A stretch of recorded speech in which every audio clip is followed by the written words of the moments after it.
Secangkir pengharapan untuk mengawali hari ini. Renungan pagi 13 Mei.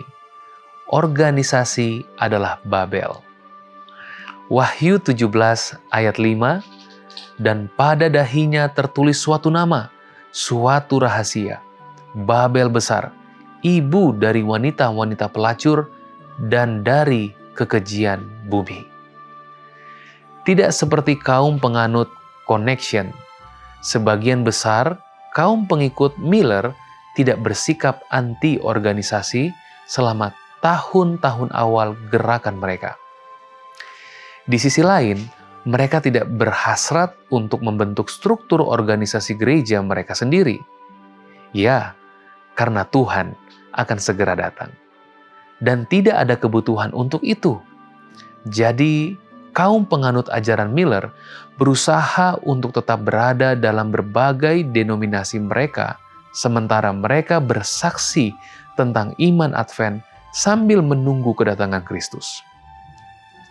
Hal itu berjalan dengan baik hingga musim panas tahun 1843. Ketika banyak jemaat mulai mengucilkan mereka karena mereka terus-menerus dan semakin giat mempromosikan mengenai kedatangan Kristus yang kedua. Tindakan agresif itu, seperti yang telah kita lihat sebelumnya, menyebabkan Charles Fitch mengumumkan kejatuhan Babel dan perlunya orang-orang percaya untuk keluar dari berbagai denominasi. Konflik dan penganiayaan yang diakibatkan oleh penolakan terhadap pekabaran kedatangan Kristus yang kedua menyebabkan banyak orang menyimpulkan bahwa gereja-gereja memang berperan sebagai Babel, penindas umat Tuhan di Perjanjian Lama. Seorang pengkhotbah ajaran Miller yang merasa sangat getol dalam menyampaikan pesan untuk meninggalkan denominasi gereja adalah George Storrs.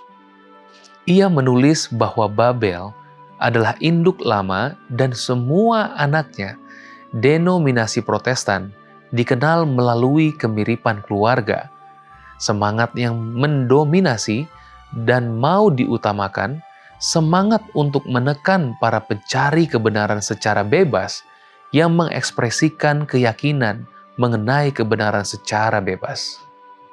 Orang-orang perlu meninggalkan denominasi karena kita tidak memiliki hak untuk membiarkan siapapun atau sekelompok orang memerintah kita. Sehingga untuk tetap berada dalam kelompok yang terorganisasi seperti itu, berarti tetap berada di Babel. Bagi Storrs, sejarah agama yang terorganisasi baik Katolik maupun Protestan adalah sejarah kefanatikan dan penganiayaan. Ia akhirnya menyimpulkan bahwa tidak ada gereja yang dapat diorganisasikan melalui ciptaan manusia, dan jika itu terjadi, maka itu adalah Babel. Pesan itu bersama dengan pengalaman menyakitkan umat beriman di tangan berbagai organisasi gereja, meninggalkan kesan yang begitu kuat pada sebagian besar pengikut Miller. Sehingga pada akhir tahun 1840-an dan awal tahun 1850-an, semua kelompok pengikut Miller merasa hampir mustahil untuk berorganisasi. Demikian pula halnya dengan kaum penganut hari Sabat. Namun mereka nantinya menemukan bahwa Babel memiliki lebih dari satu makna Alkitabiah.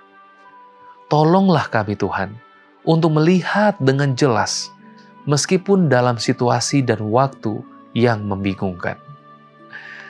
Doa kita hari ini, kami memohon hikmat memahami sejarah dan kebenaran-Mu. Jauhkan kami dari kepahitan dan kebingungan. Tuntun kami melihat dengan jelas kehendak-Mu di setiap zaman. Amin.